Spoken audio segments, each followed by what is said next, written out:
इस किले में रहस्य के बारे में मैंने आपको पहले भी जानकारी दी है, लेकिन मैं आपको फिर से कुछ और विस्तृत जानकारी दे सकता हूँ। रामनगर किला वाराणसी के पास गंगा नदी के किनारे पर स्थित है और ये अपनी ऐतिहासिकता और रहस्यों के लिए प्रसिद्ध है। यहाँ किले के बारे में कुछ और रोचक बातें दी गई हैं। 1. किले के भीतर का संग्रहालय सरस्वती भवन।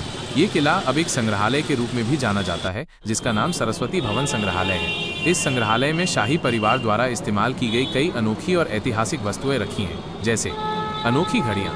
यहाँ एक खास घड़ी है जिसे धर्म घड़ी कहते हैं, जो समय के साथ साथ ग्रहों, नक्षत्रों और सूर्य चंद्रमा की स्थिति भी बताती है। शाही पोशाक और हथियार। संग्रहालय में राजाओं और रानियों की पोशाकें, तलवारें, ढाल और बंदूकें भी रखी हैं, जो उनके जीवन शैली को दर्शाती हैं। हाथी के दांत से बनी कलाकृतियाँ। यहाँ हाथी के दांत से बनी कुछ अद्भुत और बारीक कलाकृतियाँ भी हैं, जो उस समय की कारीगरी का बेहतरीन उदाहरण है। रामलीला की अनोखी परंपरा। ये किला दशहरे के दौरान होने वाली रामनगर की रामलीला के लिए जाना जाता है। ये रामलीला 31 दिनों तक चलती है और इसे दुनिया की सबसे पुरानी रामलीलाओं में से एक माना जाता है। इस रामलीला में कोई मंच नहीं होता, बल्कि पात्र किला परिसर और रामनगर के विभिन्न स्थानों पर घूम कर अभिनय करते हैं, जिससे ये और भी जीवंत और रहस्यमय बन जाती है।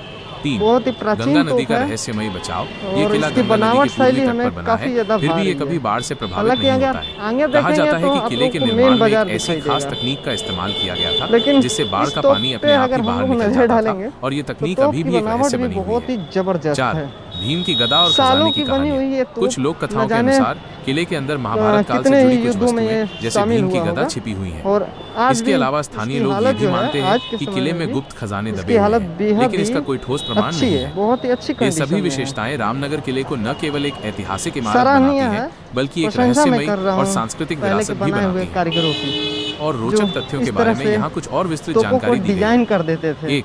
किले का नामकरण और प्राचीन इतिहास।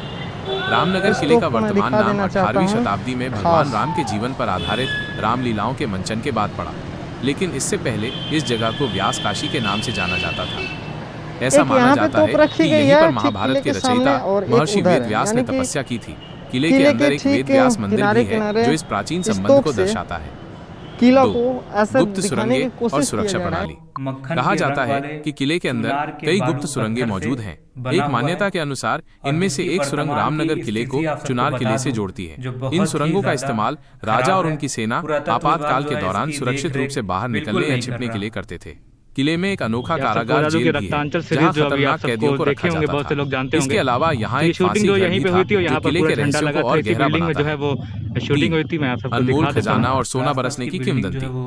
स्थानीय किंवदंतियों के अनुसार अंग्रेजों के हमलों से बचने के लिए काशी नरेशों ने अपना सारा खजाना किले के अंदर कहीं छिपा दिया था। हालांकि ये खजाना आज तक नहीं मिला है।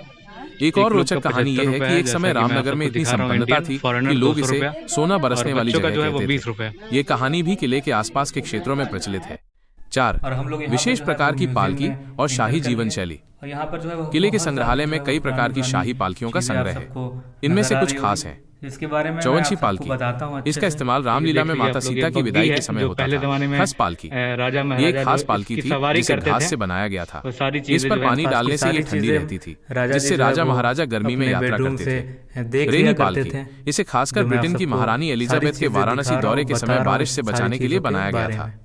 ये सभी तथ्य और कहानियां रामनगर किले को सिर्फ एक ऐतिहासिक इमारत नहीं, बल्कि बनारस की कला, संस्कृति और इतिहास का एक जीवन